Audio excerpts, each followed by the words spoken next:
Good morning and welcome to the trade setup right here on BQ Prime. It's a packed one today. We've got opinion on FOMC outcome that came in yesterday. We'll talk a lot about the results that have come out, and so many people have written to me asking about what could happen to some of the volatile names. We'll try and talk about that as well. First, off the block, FOMC, the decision made largely, I would say, on expected lines. To talk about that, Peter Maguire, Johnson, he needs an introduction. Peter, great having you. Thanks for joining in. All the way from Sydney, I presume, Peter, again today. Yes. What's your sense, Pete, of the Fed decision and, more importantly, the commentary? Well, I think first off, Niraj, I was taken a little bit back that, 25 basis points, it was a home run, I think, and everyone had basically baked it in. I would have been very surprised to see 50, and the impact of the market has been, I think, boom from the drop dead. As soon as he announced, then equities were bid up strongly. The US dollar's come under pressure to the downside. Gold's up considerably. And there's been a lot of movement on across the whole complex, really, in the last, 6 or 7 hours. Yeah. So, Peter, what do you reckon is the way ahead? Because the standard template that I seem to gain or glean from almost everybody is that we probably have one more hike, and then do we have maybe a prolonged pause, if you will, or maybe some more hikes, but not in the same fashion? Are you penciling in some directionally a slightly different move towards the end of the year, or would you believe that let's follow the Fed and not second guess what the Fed will do? Yeah, I mean, it's nearly a flick of the coin, Niraj. I think you've got to just follow the Fed in a lot of ways. We're at a delicate timing. We understand the hikes, and we also appreciate full employment in the US, certainly the same in Australia and New Zealand. So I look at it through that lens, and we've got the non-farm payrolls coming out tomorrow night or Friday. Then, the impact is going to be, I won't be surprised to see another rate hike, and then possibly sitting on their hands for a while and seeing the impact as far as how that manifests itself in another quarter, I would say quarter two, and that May, June, July sort of period, to get a clear understanding how we stack ourselves for the end of the year, that last 2 quarters of the calendar year, Niraj. And therefore, Peter, what does it mean for risk assets, and particularly first the US markets? Because if 2022 was a year of turmoil, starting 2023, there has been a bit of a turnaround. Does this have more legs to go, considering the market will think 6 months out as to what the Fed could likely do? Well, that's right. I mean, that's what your PEs do, and that's what CFOs are all about. They want to see what your forecasted earnings are going to be and how the market is buying your product or services, and how you make revenue. So when I think of through those frameworks, I've got to be conscious how that all materializes. It's been a dynamic month of January. I mean, you've only got to see where the Nasdaq is, and S&P and Dow, but the Nasdaq especially. So it was strongly bid up. You can't stand into the way of a bull market at the moment. It's been a very strong move, and everyone's got an opinion where it sits at the end of the year. But at the moment, it seems to be onward and upward, and it inhaled that 25 basis points as if nothing, and now it's game on. So let's just take it as it plays, and we've just got to see where we are by this time next month. Yeah, Peter, one last question. The view on, I'm not saying you necessarily have a direct view on India, but what you're gleaning either from conversations with your clients or channel partners, as the case may be, or your own thoughts, very quickly. Well, I think you've had a very nice rally over the last couple of years, and I really think that will probably be maintained. Certainly, I'm looking for the first 2 quarters of this year to be reasonably bullish. I'm not looking for surprises, and you've got a big growth engine there and huge demand. So I think internally it should fire up quite nicely. Great. Peter Maguire, always a pleasure talking to you. Thank you so much for taking the time out and giving us your thoughts today. Thank you, Niraj. Yeah. So viewers, the US Federal Reserve, of course, as expected, slowed the pace of the rate hikes to a quarter point. And Jerome Powell did say that the central bank is still weighing the future hikes to get rates to a restrictive level, right? Despite what the street may want, and therefore, in then inflation though falling is still too high. So the commentary hasn't changed. The pace is a question, and which is what probably is working for risk assets by and large. Now, US markets did okay. Asia's doing okay. The SGX 50 not so much. So it's a very sharp move there. And the other things are standard. The S&P 500 VIX is in fact down. The SGX Nifty 4 now is indicating a start in the red, at least the last time I saw. I'd be surprised though if that's the momentum that continues through the day. Though I may be wrong, and second guessing what the markets will do is difficult. It's not my forte any which ways. Maybe others can do it. I can't. But I'm just thinking out loud that I think these fears around the markets would probably subside as the day goes by. I would reckon that would be the case. Let's see. So the trade setup for the day, like I said, I mean, I believe that there's a strong chance of eventually the Indian markets following the Asian counterparts higher today. But for now, we look like starting off in the red. Uh, I'm a bit surprised, but be that as it may, that's how it looks like. Banks are under pressure, but I'm I've spoken to a lot of smart money in the last 12 hours, believe you me. They're confident of the investibility in the banking stocks. The fear psychosis notwithstanding, I think most people are saying that banking stocks are probably the way to go to. In fact, almost everybody that I've spoken to is constructing on banks currently, and these are really smart people who manage a lot of money, and therefore they are constructive there. A lot of you have written to me, right? I mean, and that asking that, oh, you want to know what about Adani Group stocks and when will they bounce back? I don't think anybody knows, to be very honest. And therefore, if you're trading in these stocks, uh, well, the volatility is high, and therefore, if you are not an expert trader, I mean, trading in these is probably avoidable. Will they bounce back tomorrow? Who knows? Will they bounce back next month? Who knows? Will they bounce back at all in the very near term? Who knows? I don't trust me. I don't think anybody knows. A lot of people that I've spoken to don't have a fair idea of how will the medium or the very near term shape up. And therefore, if you don't have a clue, uh, just try and stay away from trading them. Is the simple point that I think I can make.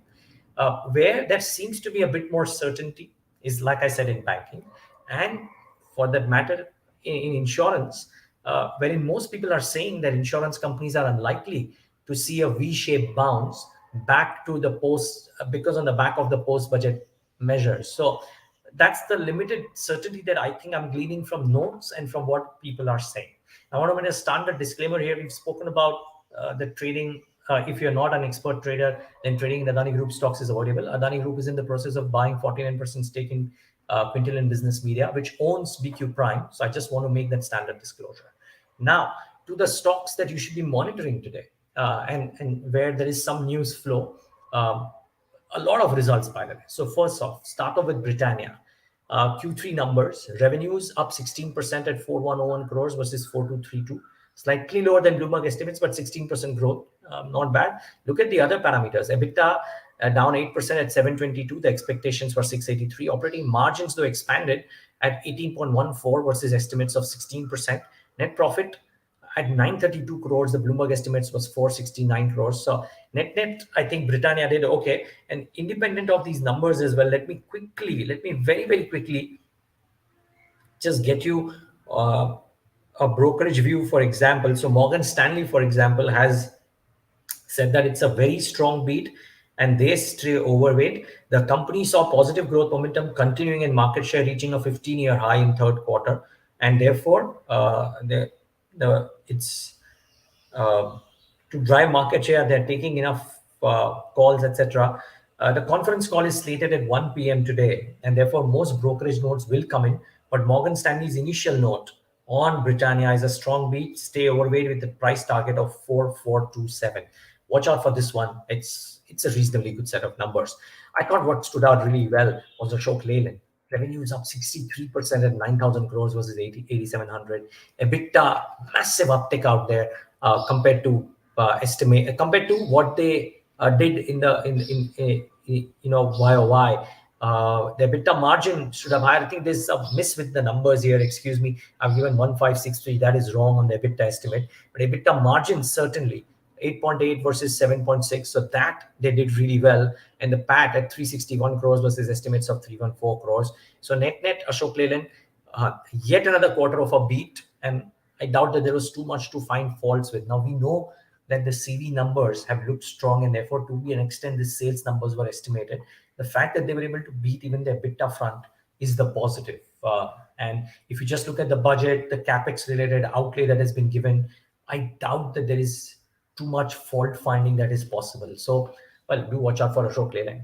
Sundaram Fasteners, revenue is up 16%, EBITDA up 2.78%, which was okay, but EBITDA margins at 13.99 was a bit of a bummer, but the net profit at 117 crores was slightly higher than estimate. So both on revenue and the bottom line front, I think they did better than estimated. Maybe the stock has a positive reaction. Difficult to call at that, but I just thought I'll bring it out that they on key parameters they seem to have done okay, even if margins uh, they've come off a little from the corresponding quarter last year. You would anticipate that margin picture for a lot of companies might be soft because the high cost inventory might be there, which might be getting exhausted in a lot of cases. And therefore, what they do in the commentary starting Q4 is probably the more important one. ZF Commercial Vehicles Controls, revenues up 34%, EBITDA up, EBITDA margin up, net profit up 168%. Well, difficult to find faults here, right? Extremely strong set of numbers, so watch out for this one.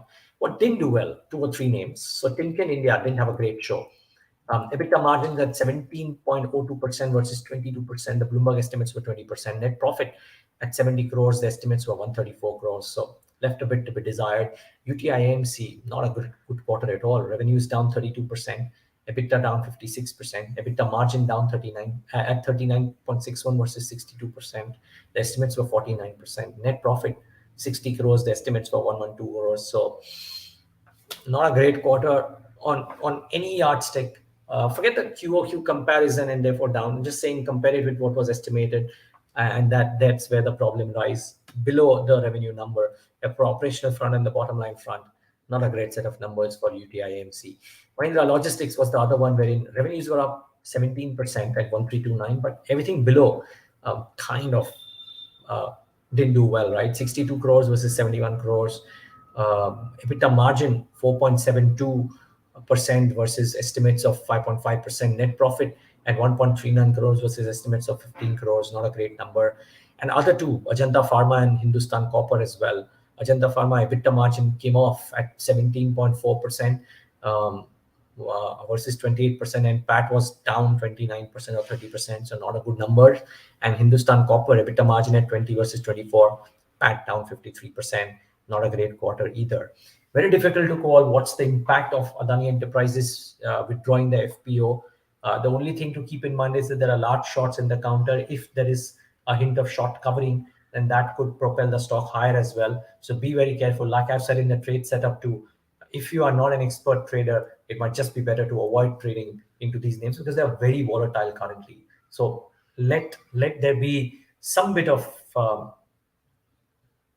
settling down, if you will, and maybe trading those stocks at that point of time might be better. Currently, you might be getting whipsawed, and therefore better to avoid trading into these names for the time being. From an investor's perspective, I mean, very different people have very different views, and therefore, you know, it's kind of, like I said, better for the dust to settle. Lastly, life insurance, and you've seen the stocks come off yesterday, 8, 9, 10%. I just thought I'll bring in the Morgan Stanley view before we wrap up today's trade setup. So they are saying that HDFC Life is likely to see the most negative impact, followed by ICICI Pru Life and SBI Life. The impact assessment based on observation of their new business average ticket size, according to Morgan Stanley. They are saying that there will also be an impact on PB FinTech, by the way. But they say that stocks have corrected sharply, and it's likely to weigh on the, and this moves that are done yesterday from the regulator is likely to weigh on stocks in the near term until more information emerges from the companies on potential impact and coping measures. And the only thing is that, viewers, yesterday my colleague Monal Sanghvi did a conversation with Vibha Badalkar of HDFC Life. You will probably see it on our YouTube channels or the website or Twitter pages, as the case may be. But I think net, what they said was that the impact is likely to be about 10-12%, is what the HDFC Life's management assessment is.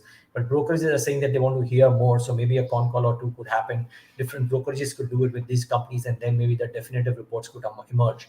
But for now, at least Morgan Stanley view seems to be, and that's the one that I read this morning, that there's going to be